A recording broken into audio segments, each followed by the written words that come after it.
Physiology from Mysore University. Her PhD thesis was nominated for President's Award. Dr. Vasthare did her postdoctoral research on aging in the Department of Physiology, Temple University Medical School. She was a faculty member at the Department of Physiology, Temple University Medical School, USA, for 17 years. Her research on stroke and spinal cord injuries.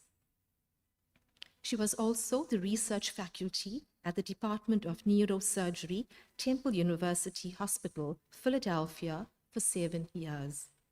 Subsequently, she worked as a clinical research project coordinator at the Center for Parkinson's Disease and Movement Disorder, Pennsylvania Hospital, Philadelphia, clinical research on Parkinson's disease.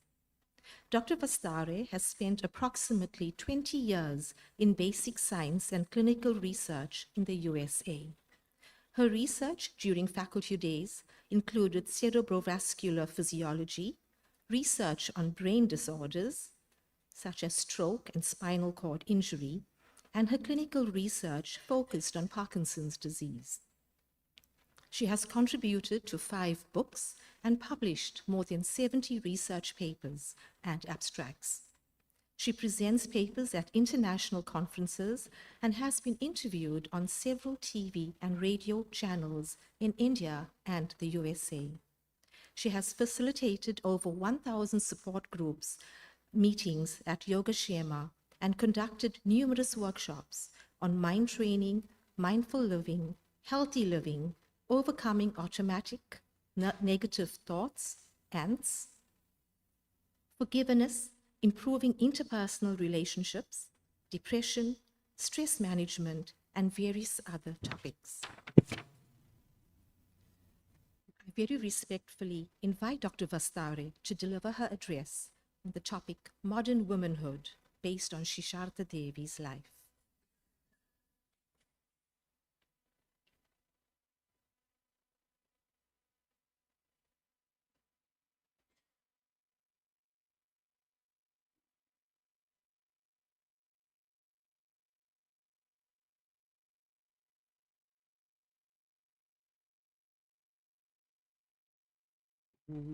स्थापकाय च धर्मस्य सर्वधर्मस्वरूपिणे अवतारवरिष्ठाय रामकृष्णाय ते नमः। पवित्रं चरितं यस्याः पवित्रं जीवनं तथा पवित्रता स्वरूपिण्यै तस्यै कुर्मो नमो नमः।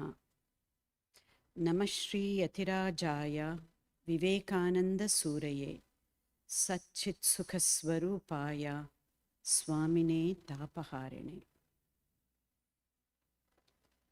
My loving pranams at the feet of Holy Trio, and my loving pranams to Swami Swatma Ramanandaji Maharaj,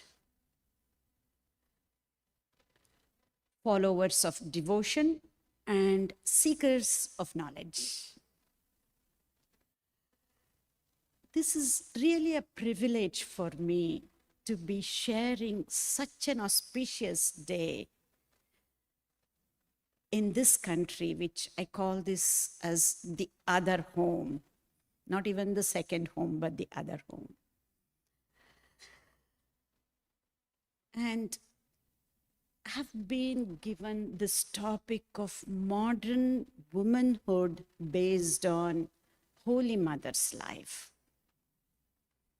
We'll see how we can redefine this modern womanhood, especially based on Holy Mother's life.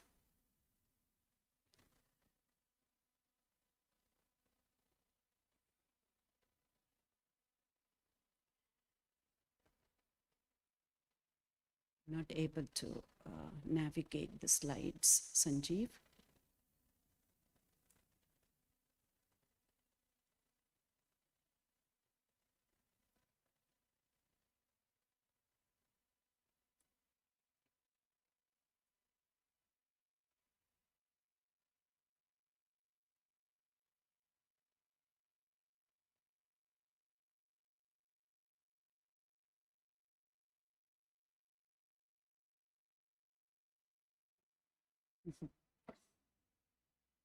Just a little hitch. We'll get to that.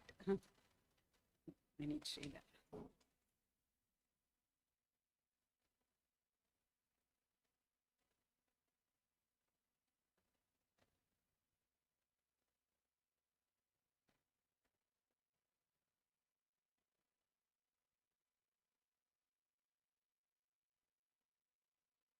Man's equality and liberation. This equality and liberation is not based on the modern feminism of male bashing, based on the rights, but it's based on spiritual oneness with all beings as represented in our Vedantic tradition. And in order to make significant progress, we know that a woman has to find the strength to overcome many obstacles and many struggles in all areas of life just because of a small difference in one chromosome. We know this. However, this difference in one chromosome is what makes a woman so special, so unique, and so exceptional. And behind everyone's existence, there is a woman. And this we just can't forget. This is what I call spiritual feminism. And as we know, Holy Mother went through a lot of hardships and mental suffering.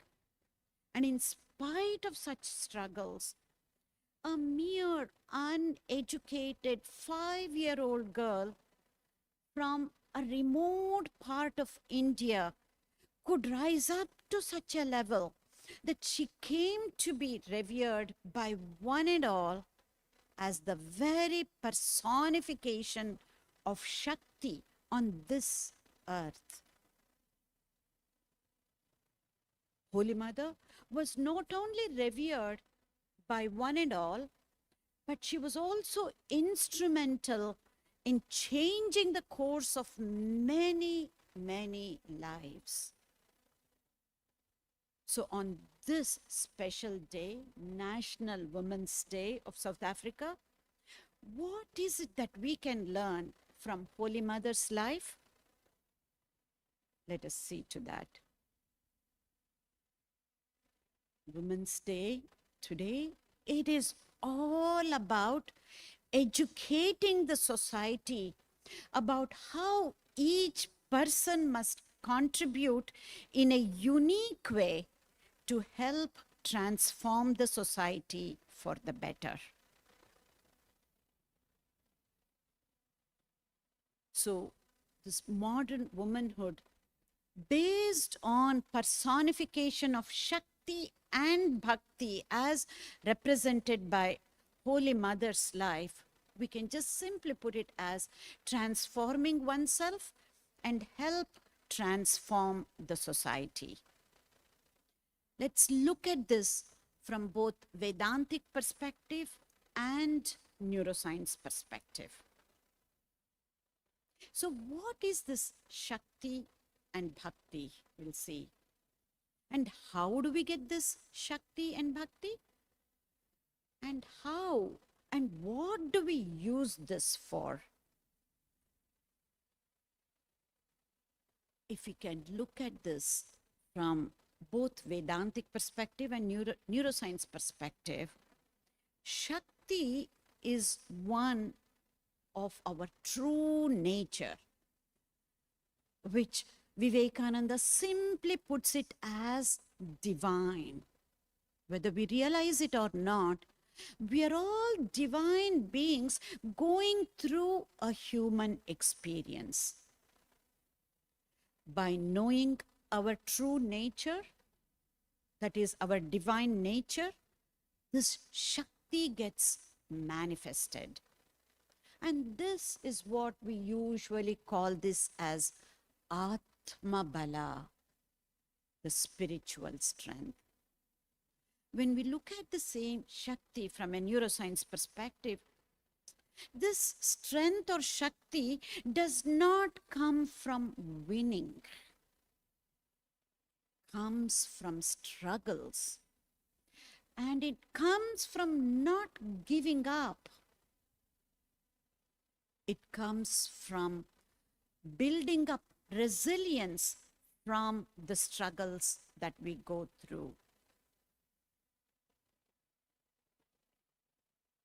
It's whether we look at this Shakti from Vedantic perspective or from neuroscience perspective, it is all about converting this struggle or suffering into service. So what is this bhakti? Our love towards God is bhakti. And we manifest this divinity in ourselves by loving the divine nature of God. And this is what gives us the Atma Bala or the spiritual strength. The bhakti from a scientific angle, bhakti is nothing but love. Love towards God is called bhakti, whereas love, bhakti, or love towards people or love towards the work we do is a way to look at bhakti from a mundane neuroscience perspective.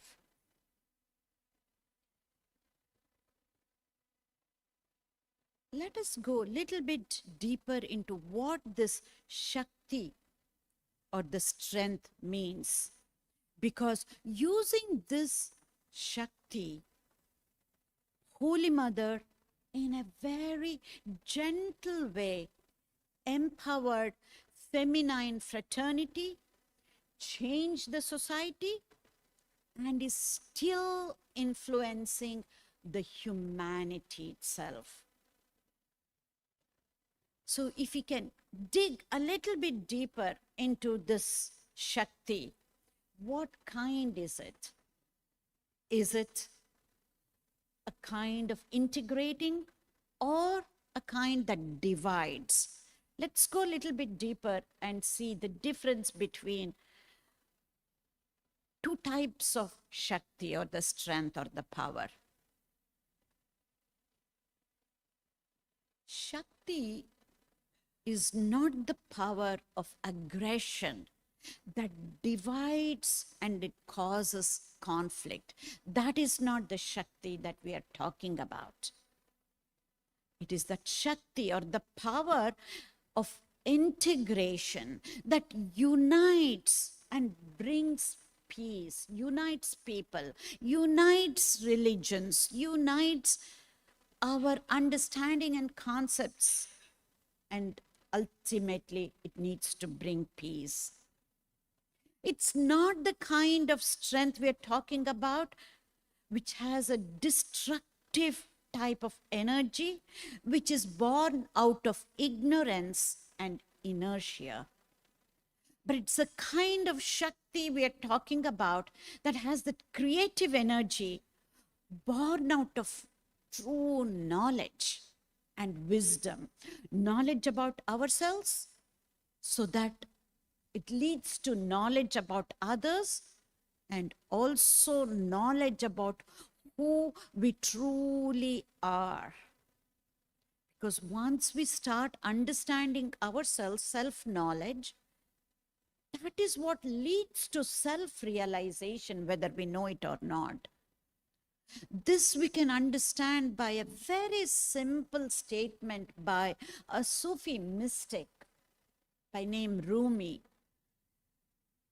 He says, I went looking for God and I only found myself.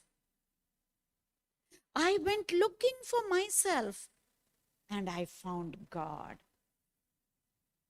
So understanding ourselves, leads to, or in other words, is nothing but self-realization itself. So this is not the kind of Shakti we are talking about that gives us that power which gives rise to crudeness and intolerance. But it is the type of quiet, confident Shakti that gives us the energy and gives refinement, sensitivity, tolerance, nay, not even tolerance, but acceptance. This is not the Shakti that has that aggressive strength that fights on a right-based approach that is anti-men, or it can even turn women into a man. That is not the kind of Shakti that Holy Mother has shown us through her life, but it is the kind of Shakti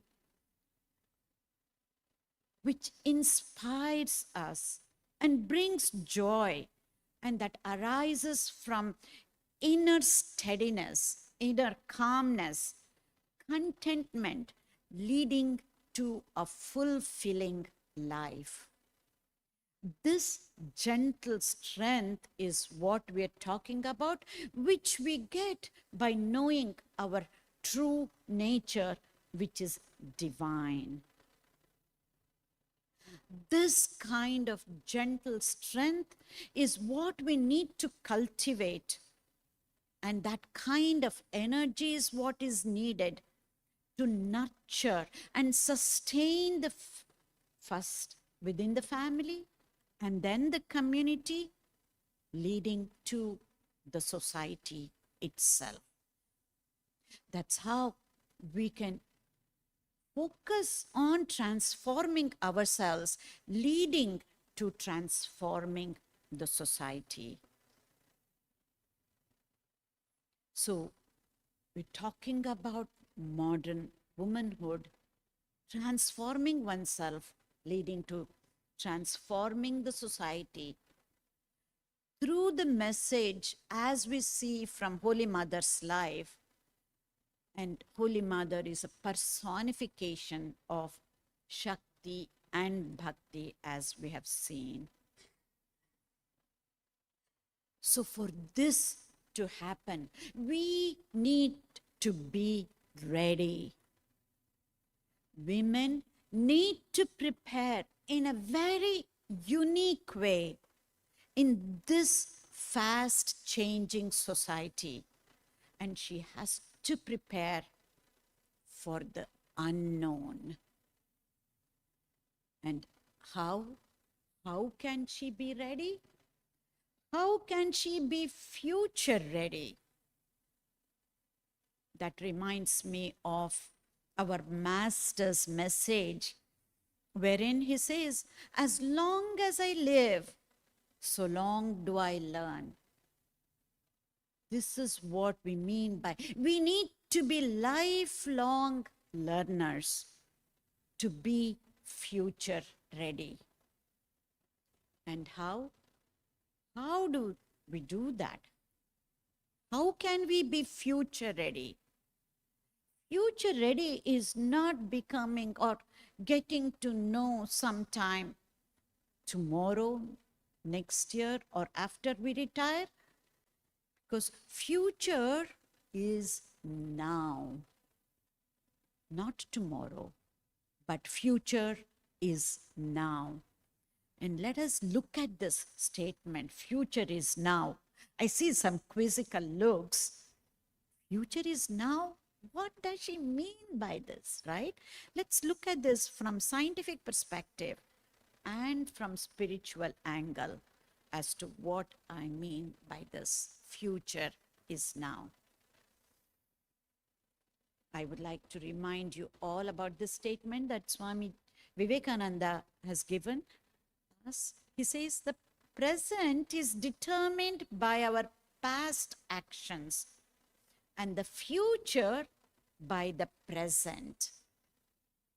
Very simply put, all that means is, so we need to take care of the present if we need to change the future, right? That is what I mean by future is now, here and now, now and here. And that is what future we need to take care of. And how? How do we take care of this future? Two simple things. We need to be resilient, and we have to have a particular mindset to be future ready, because the future is now and here. I'm just going to touch upon what this resilience means and what type of mindset should we have to be future ready. So what is this resilience? Resilience is nothing but a set of skills honed through the adversity or the challenges we go through in life, so that we can become stronger than before. Not to bounce back to where we were, but we need to be better than before. That is what resilience means. And resilience involves our actions, our behaviors, our thoughts, our emotions, our feelings, that we can learn and we can develop and hone these skills over a period of time. So resilience simply is about transforming to a new normal, which is better than what it was before. So resilience is positive adaptation to any adversity or challenge that we may go through. This we have seen not just in one country, throughout the world we have seen because of the pandemic. Those who were really even before than before are much happier and more successful, if you may. So developing resilience from a spiritual perspective through understanding our true nature is what we call that as true Shakti, which is what Holy Mother personifies, this type of true Shakti based on our innate divine nature. So we also need to be ready, future ready, depending on the type of mindset. What type of mindset? We need to develop a growth mindset, or we can even call that as an evolving mindset. What would that be? We need to be able to look at criticisms as opportunities to reflect and change for better. We cannot hide under saying that we are too sensitive, and many of us, especially women, it's hard to accept the criticism. If we develop this growth mindset, criticisms become the foundation on which we can truly reflect and change for better. That we can develop only if we have that growth mindset. And also embrace mistakes as learning opportunities, and we work through discomfort. And to be curious. We can only be curious if we are lifelong learners and develop this love for learning. If we have to pick one amongst this, that love for learning is enough. We can handle anything else as long as we develop this love for learning at whatever age we may be. And when we do this, we focus on progress and not being perfect. Progress is important rather than looking for perfection. So, the future is now. By developing resilience and by developing an evolving mindset, we can be future ready here and now and here. So, how? All we need to do is to practice being in this present moment only because the future is now. So, to conclude, we have looked at modern womanhood as a way to transform ourselves and as a way to transform the society. Based on true Shakti and Bhakti as personified by the life of Holy Mother that we see. And I would like to end this talk with a story, and I'll get to that in a minute.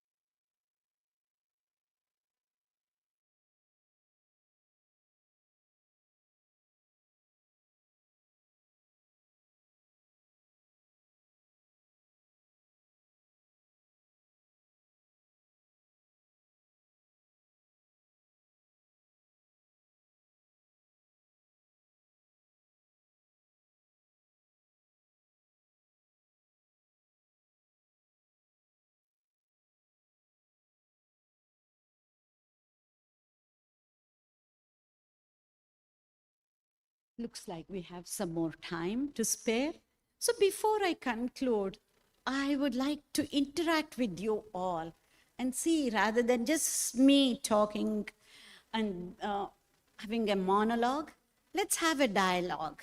This is an opportunity for us because, and I see many men too, because women's right is not just women's rights, it's human rights. And as I said, a bird cannot fly with one wing, right? So it's so nice to see so many men here. And I would have liked to see even more men than women. Maybe the next time this we can take it as a clue. So rather than me, before just closing, let me take this opportunity to interact with you all and have a dialogue. How can we take this forward?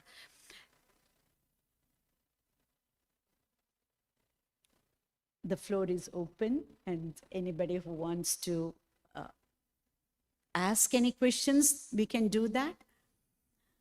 Yes. Nice to see you again.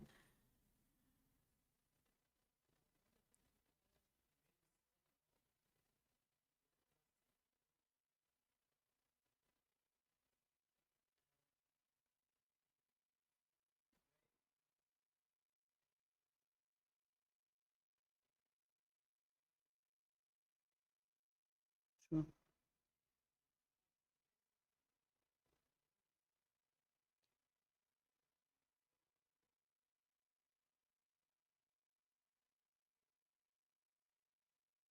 Yeah.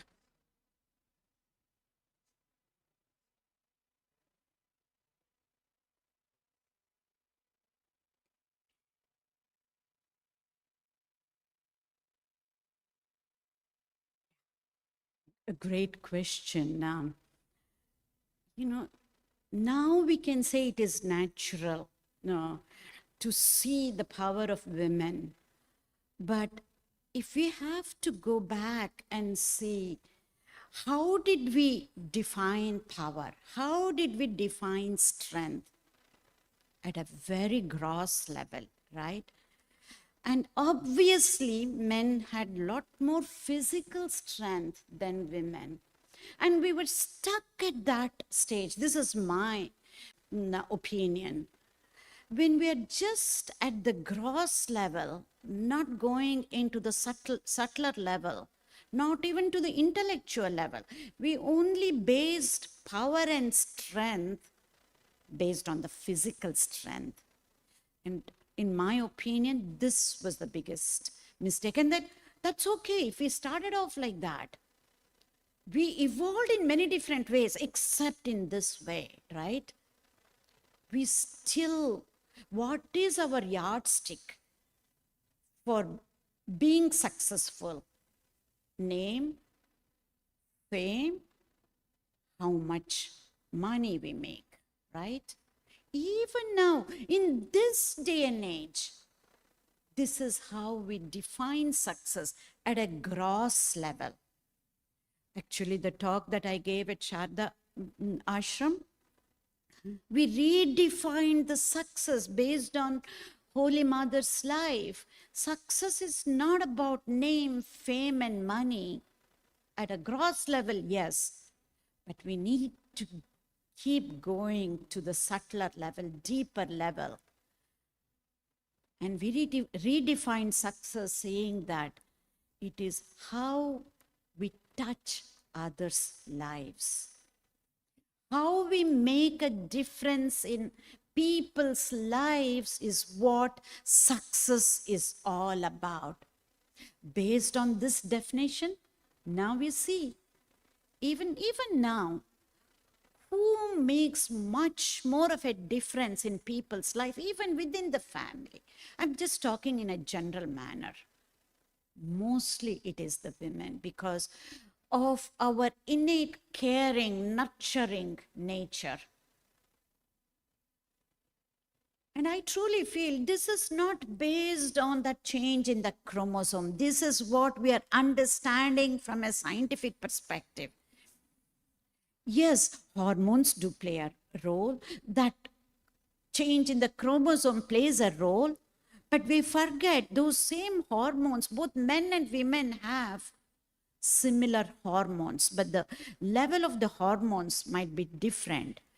But as we understand, even intelligence for that matter, when we go deeper into not just intellectual intelligence, but into emotional intelligence and spiritual intelligence and social intelligence, we see this comes naturally for women. Forget about intelligence. Take multitasking.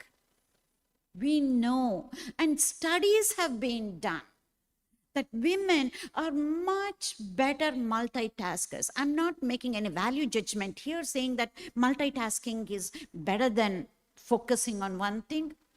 I really think it is the other way around. We need to be focusing on one thing. One pointedness is better than multitasking, but multitasking has a place and a role at times. And we know from studies, women do better multitasking than men. So it's our definition that has not made men understand the strength of women, in my opinion. I think you have a follow-up question on that, looks like.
You're absolutely right. We should give a different name. Multitasking, if you ask me, it's a misnomer. We can only focus one thing at a time. We can switch really quickly, that's all. Yeah. Yes, Dr. Veena, you seem to have a question.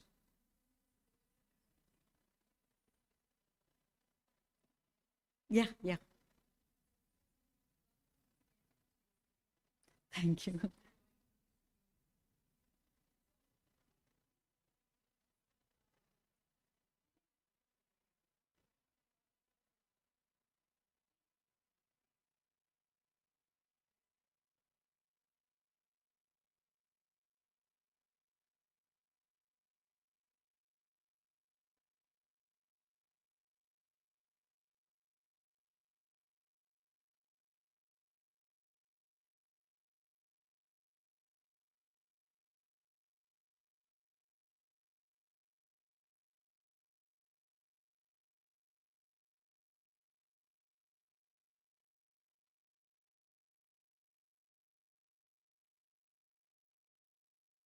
Yeah.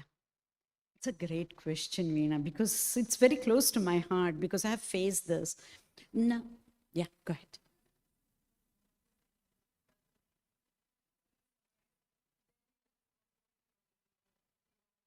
Okay, all right. You did it so beautifully. I was thinking how I can plan out the answer, but let me try and do justice for the question. It's a challenge. I can think about doing justice as answering that question. Now I have to do justice for that question itself. Dr. Veena is asking, it's so tough for a woman to be in a Western society. Most of my adult life experience was in US. I went to US 42 years back. I'm dating myself. And how did you face the Westerners there? Because being kind is looked at as a weakness. So do we show our power, or do we still need to be kind and do this? Even in this society, being kind is looked at as a weakness. And how did you manage in Western society? A really great question. Let me try and see how I can put it in words, because it's very emotional and a lot of feelings. But I can do better justice now than when I was going through this, I can tell you. It might surprise you all to hear this answer, but I'm a living example of this. What I felt was being myself, being kind, being compassionate, being empathetic, and being that quote unquote Indian woman, wherein we are so open to embrace people. And we are known for hospitality and for sharing things. This is what Indian women are known for. I just lived that natural life. And as I was going through, if I have to reflect, it was much more difficult with other Indian men than with the Western men. They embraced, they respected that true nature of being kind and compassionate, not necessarily the feminine aspect, but being kind and compassionate and empathetic, especially with my students and with other colleagues, because 42 years back, US was very different than what you see right now. There were hardly 2 or 3 women in that big department in a medical college. And most of those women were much older than me. I started my career in US in my mid-20s. I didn't know much about life. Even with that looks, I was very different, to be honest with you. But I was just being myself, and that is what has given me. And even today, even as I speak at this age, it is much harder with Indian men in India than in West with other Western men, which is very hopeful for people who are living in this country. Women, you be yourself. Yes, at times I might have shown certain type of power with some staff or with students who were working with me, who were not in power, just so to make them understand, because it's not with the looks that people can differentiate in US, you know. There is no hierarchy in the way we look, whereas in India it is very easy to figure out whether you're a professor or a student or which socio-economic educational background that you come from by just the looks. It would be different in India, but not so in the States. But being myself, and now I can talk about divinity, or we're all divine beings. In 20s, even just to parrot those words, I did not know, to be honest with you. But I had some foundation right from my childhood days at Ramakrishna ashram. Somehow that is probably what gave me the confidence to be myself.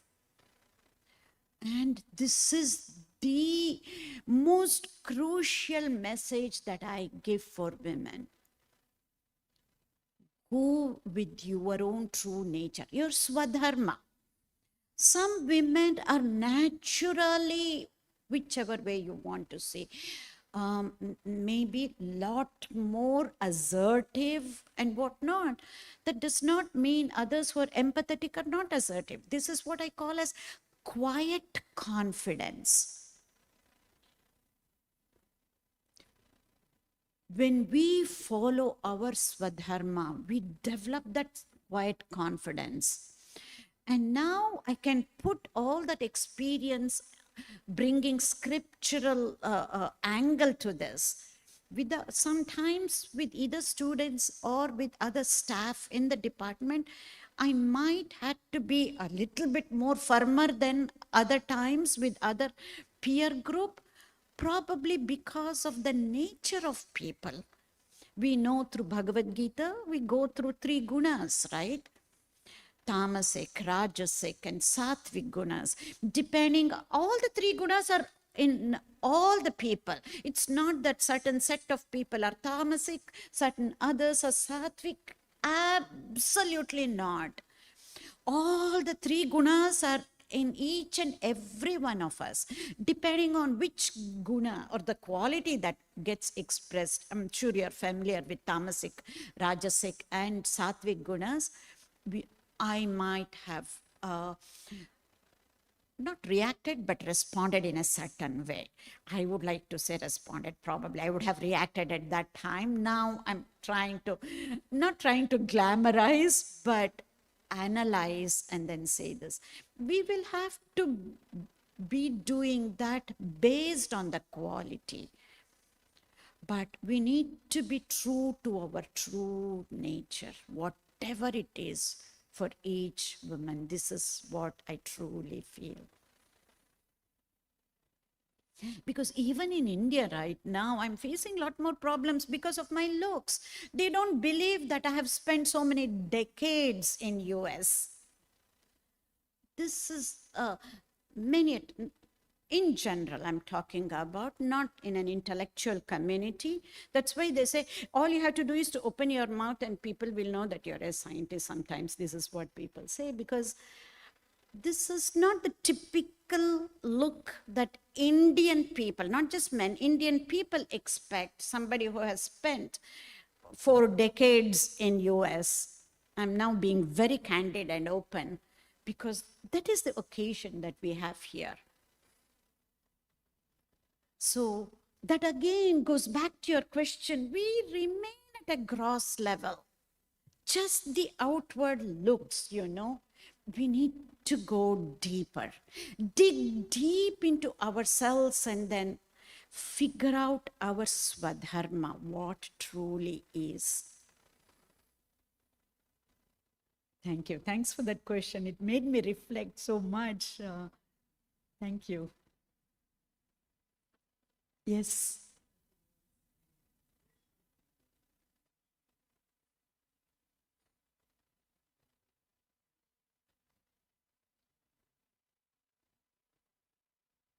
Um, one more time, come again.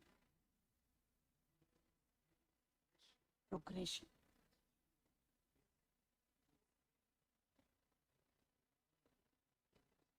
Yeah, absolutely.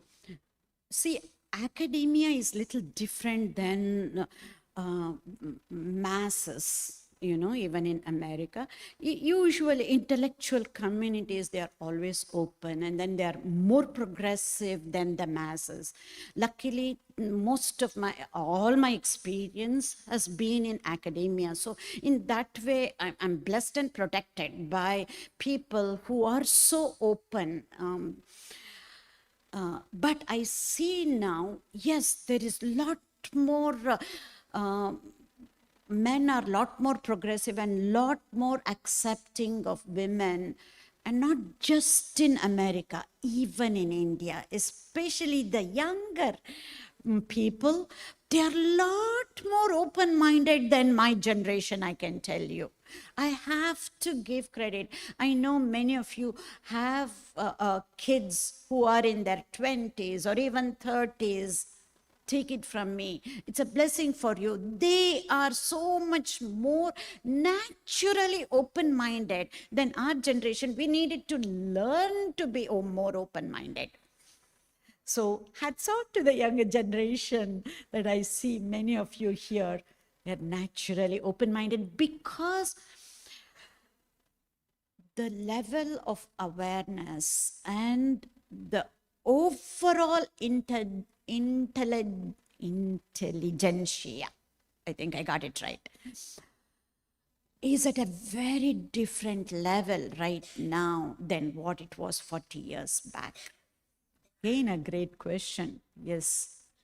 Because I see even in India, in our own organization, Yogakshema, that I belong to, I know a faculty member of Yogakshema. He was an entrepreneur.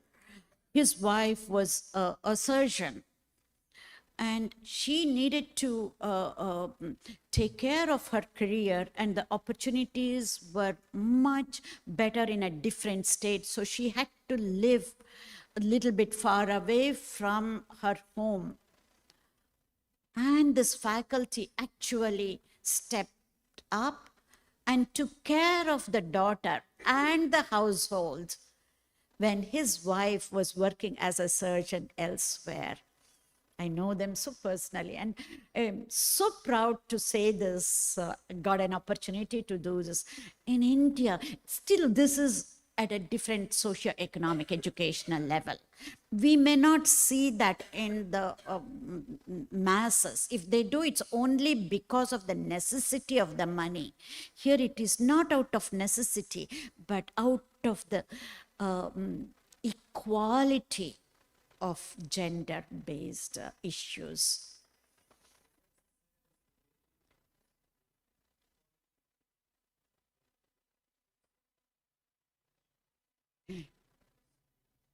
Yeah, but this is at a higher socio-economic educational background level. It is so. The same things won't apply across the board in any culture for that matter.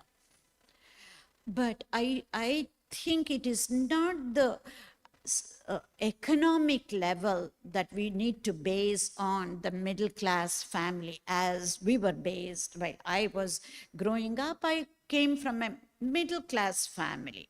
How do we define middle class family? Based on the economic level, right? I want to redefine and say middle class families should not be defined from the financial angle.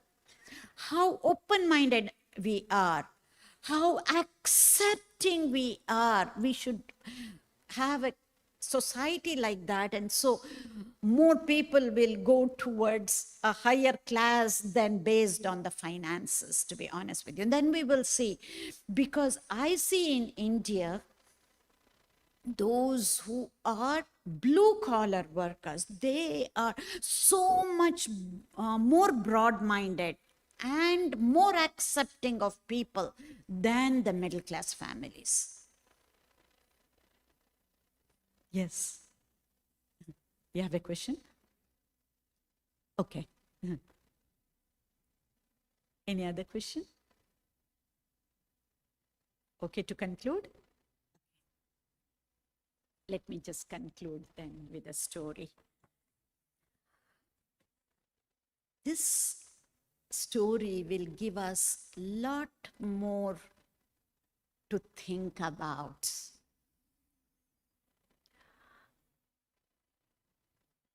I chose this story for a reason, especially for this group. And I have been mulling over this story, and actually have modified this story. This story was first made very popular by Peter Drucker. I'm sure many of you know who Peter Drucker is. So, management guru. If you don't, you can use Google Mama, as Swamiji says, and look him up. Peter Drucker. There are many entrepreneurs here, and the younger generation, usually people know about Peter Drucker in US. He is the management guru.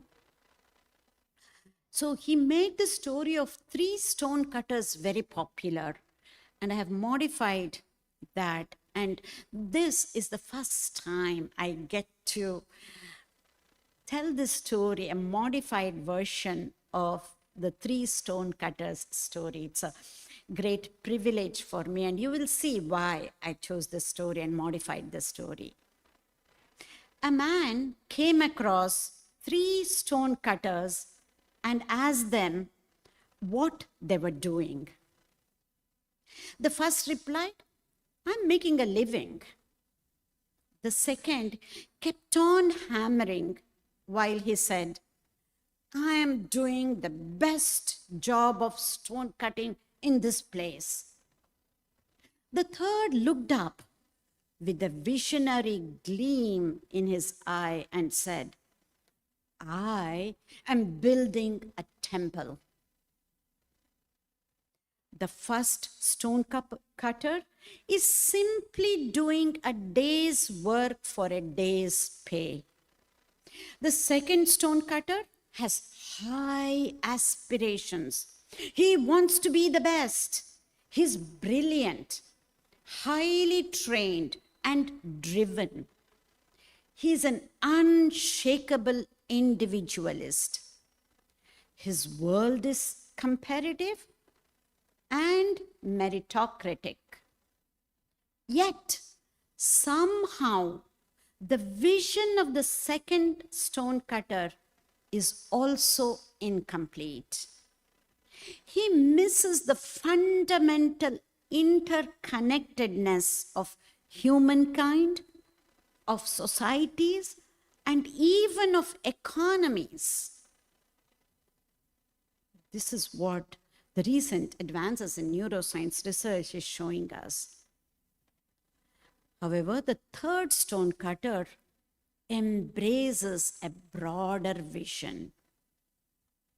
The very menial work of stone cutting becomes part of a far larger undertaking when he identifies himself with the work that is building a temple. All the 3 were doing the same job, getting the same pay, but the 3 answers were different, right? The third stone cutter reminds us that the individual is not enough, that we want to make a difference in this world. We want to make a difference for this world. But how? So on this National Women's Day, how do we see modern womanhood? How do we learn from Holy Mother's life? Of course, Holy Mother wants us all to help transform the society by transforming ourselves. But how? If I asked Holy Mother today, Ma, which is important? Is it the journey or is it the destination? I hear Holy Mother telling me in her own gentle way, my child, it is the company that is more important.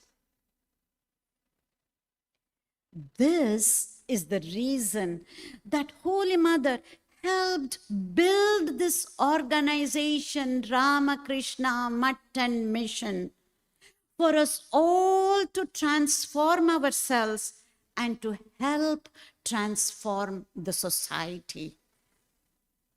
In my opinion, to truly enjoy the company as we tread on this journey, to reach our destination, we need to go beyond the third stone cutter level. When all of us, we're all at the level of third stone cutter. When all of us who are at the level of third stone cutter come together and go beyond the third stone cutter level, we can do anything and everything, as Swami Vivekananda says. I am going to end with a Sanskrit saying by a poet of 5th century, namely Bhartruhari. He says, Satsangatihi kathai kim na karoti pumsam. Is there anything that cannot be done with the right company? That's the literal translation of that Sanskrit phrase. I repeat, is there anything that cannot be done with the right company? Yes, anything can be done with the right company. And we can do a whole lot more than what we are doing right now by utilizing our Shakti and our Bhakti towards the work we do if we are with the right company. Thank you.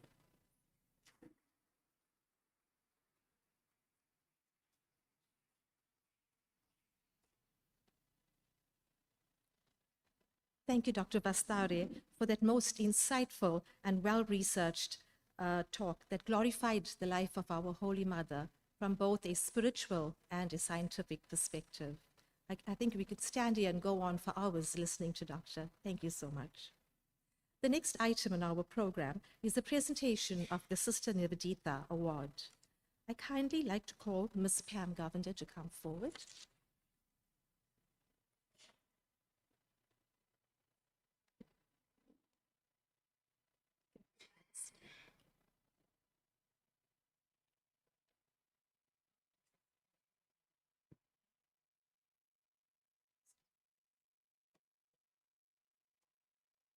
The citation for the Sister Nivedita Award 2022. The Sister Nivedita Award, introduced in 2017 by the Ramakrishna Center of South Africa during the 150th birth anniversary of Sister Nivedita, a disciple of Swami Vivekananda. Sister Nivedita was a Westerner who came from England and worked amongst the poorest of the poor in India. Her aim was to bring about an improvement in the lives of women belonging to various social classes and castes, and she dedicated her life to the education and upliftment of women and girls. The award was instituted by the Ramakrishna Center of South Africa to honor women in our community, regardless of faith or color, who has been chosen for their services to the community, going above and beyond their call of duty. It is not based on monetary contributions, but rather on time, service, and dedication, and self-sacrifice given to the less fortunate. Ms. Karen Pam Govender, the recipient nominated for the Sister Nivedita Award in 2022, is the Project Development and Supply Chain Manager for One Site, Esilo Lux Sotica Foundation, supporting South Africa and Africa with eye care product to underserved communities. The One Site Esilo Lux Exotica Foundation aims to eliminate uncorrected poor vision in a generation by creating sustainable access through an innovative approach to impact philanthropy, partnerships, and raising awareness. Ms. Karen Pam Govender is a practicing Christian who has been proactive in ensuring the gift of sight is brought to all those with impaired vision by providing spectacles and laboratory services for this. She has partnered with the Ramakrishna Clinic of South Africa, Durban, which has been providing optometry services to indigent communities for many years. She has been present at every outreach, ensuring the excellent service, and after the outreach, the manufacture and delivery of spectacles. This she did despite health challenges and sacrificed family time with a small child to ensure that she is present. Ms. Govender's compassion for the less fortunate has made a meaningful contribution to the amelioration of human suffering. Distinguished service, and is a worthy recipient of the Sister Nivedita Award.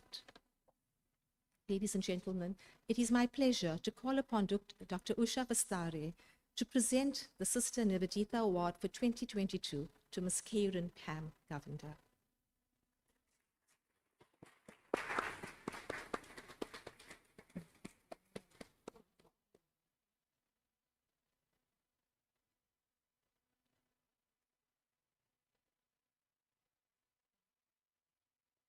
I think let's give ma'am another round of hearty applause. Thank you, Ms. Govender. May God bless all your future endeavors with success. Thank you. On the 2nd of July, 2023, our center held its annual Children's Cultural Festival. This is a platform where our center's children showcase their talents by playing musical instruments, chanting of scriptural verses, and performing sketches. Please enjoy the short DVD presentation. Thank you.